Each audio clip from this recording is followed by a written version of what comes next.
What are those three things? First, Vinson had no lawyer.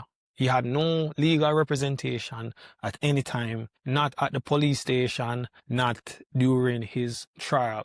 So this person is being questioned at length without a lawyer.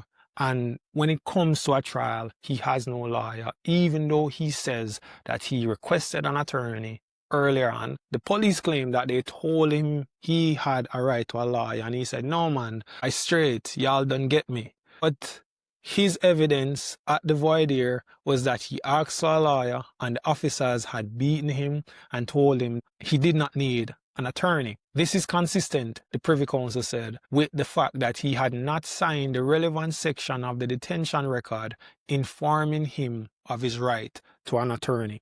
So not only did he not have one, but it seemed to be some documentary support for the fact that they didn't tell him that he had a right to a lawyer.